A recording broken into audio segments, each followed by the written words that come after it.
معزز ویورز، السلام علیکم ورحمۃ اللہ وبرکاتہ۔ درہ آن لائن قرآن اکیڈمی میں خوش آمدید۔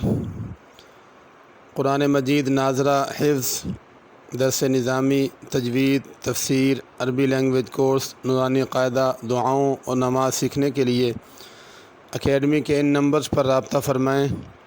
For male 0092 302 376 0376، for female 0092 333 60 94933۔ آج کے سبق میں ہم انشاءاللہ سورۃ الشمس کا پہلا حصہ سیکھیں گے۔ اعوذ باللہ من الشیطان الرجیم، بسم اللہ الرحمن الرحیم۔ والشمس وضحاها، وضو میں ضاد ہے، اس کو وضو یا زوئے یا زال کر کے نہیں پڑھنا۔ حا بڑی ہے اور اس کے بعد ہا چھوٹی ہے، تو ان دونوں کا خیال کرنا ہے۔ پہلی ہا بڑی پڑھنی ہے، دوسری ہا چھوٹی۔ وضحاها والقمر اذا تلاها، قمر کے قاف کو پر کرنا ہے، قمری میں را کو باریک کرنا ہے۔ اذا میں ذال ہے، اس کو زا نہیں پڑھنا۔ تلاها، ہا کے بعد الف ہے تو اس کو کھینچ کے پڑھنا۔ تلاها اگر پڑھا تو الف ادا نہیں ہوگا۔ تلاها والنہار اذا جلاها، والنہار کے نون پہ غنہ ہے، اذا میں ذال ہے، جلا اس کو لام کو بھی کھینچنا ہے اور ہا کو بھی کھینچنا ہے۔ جلاها واللیل اذا یغشاها، یغشا میں غین کو پر کرنا ہے، شین کو بھی کھینچنا ہے، ہا کو بھی۔ والسماء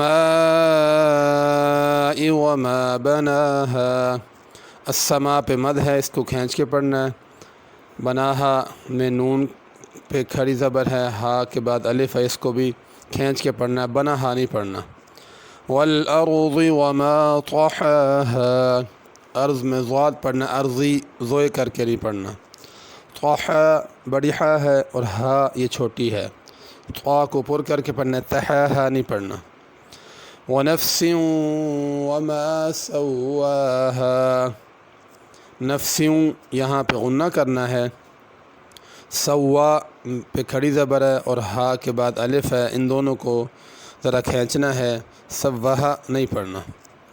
فَأَلْهَمَهَا فُجُورَهَا وَتَقْوَاهَا، یہ چھوٹی ہا ہیں ساری، ان کو چھوٹی ہا ہی ادا کرنا ہے۔ فجورہ کے را کو پر کرنا ہے، تقویٰ کے قاف کو بھی پر کرنا ہے۔ قد افلح من زکاها، قد کے قاف کو پر کرنا ہے، دال پر قلقلہ کرنا ہے۔ افلح میں بڑی ہا ہے، افلحہ نہیں پڑھنا۔ من زکاها جلدی سے نہیں پڑھنا بلکہ من پہ غنہ کرنا ہے، من زکاها۔ دوبارہ سن لیں۔ اعوذ باللہ من الشیطان الرجیم، بسم اللہ الرحمن الرحیم۔ والشمس وضحاها والقمر اذا تلاها والنهار اذا جلاها والليل اذا يغشاها والسماء وما بناها والأرض وما طحاها ونفس وما سواها فألهمها فجورها وتقواها قد أفلح من زكاها صدق اللہ العظیم۔ اگلے سبق تک اجازت دیجیے۔ جس کو بھی اس سے فائدہ ہو وہ مجھے، میرے اہل و عیال کو، میرے اساتذہ کرام کو دعاؤں میں یاد رکھیں۔